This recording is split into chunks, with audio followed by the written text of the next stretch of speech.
So hi Facebook. I first off would like to apologize for the graininess of this video because I'm sitting in my car and I do have my interior light on, but it's not helping much. So um, I just wanted to give you some words of encouragement for a lot of people out there who are extremely fearful, and I know that there is, at least by the millions. I just want to say, don't be fearful if you can help it. I want to give you Romans 8:31. If God be for you, who can be against you?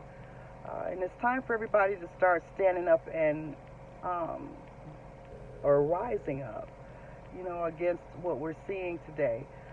This thing is not about a race, and it's made to look as though it's about a race. It's about COVID, but there's always underlying things. We are not wrestling against flesh and blood here. We are wrestling against principalities and rulers in dark and high places, and you need to know that. But at the same time, I do want to encourage you again not to be fearful.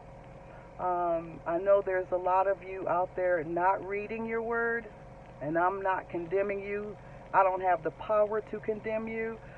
If I did, I still wouldn't condemn you.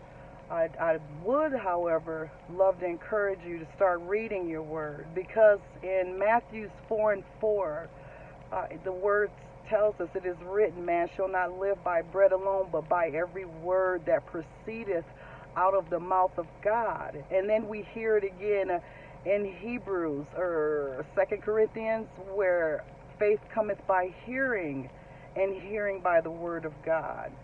Uh, Faith is going to be your friend, especially in these times that in which we're living in right now. We need all the faith we can. And just like we feed this flesh, our inner man needs to be fed too. And that's why the Father tells us, it is written again, that man shall not live by bread alone, but by every word that proceedeth out of the mouth of God. So whatever you're feeding, trust me, or whatever you're feeding into yourself, it's growing something in you.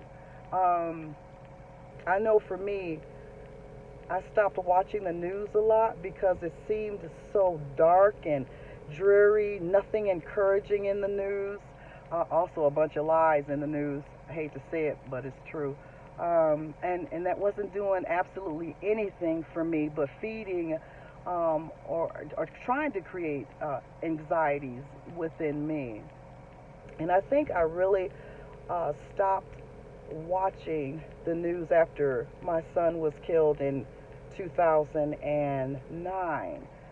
And then, some years later, I would watch a little bit, here and there, just enough to get me by in terms of knowing what's going on with current events, worldly events, politics, and things of that nature. But in today's time, nothing really good. Um, so I just want to say, please find some time, even if it's just 5 minutes out of your day. Take in the Word of God. That word is so important, and enough of us are not hearing it. Enough of us are not talking about it too much because we have held other things as a precedence instead of what we should be holding as a precedence, and that's the Word. Our Father, He does exist, um, and He's for us. He is here to help us.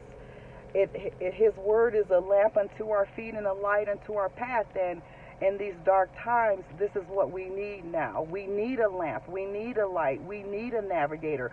How are we going to know where we're going? How are we going to know what He's purposed in our life?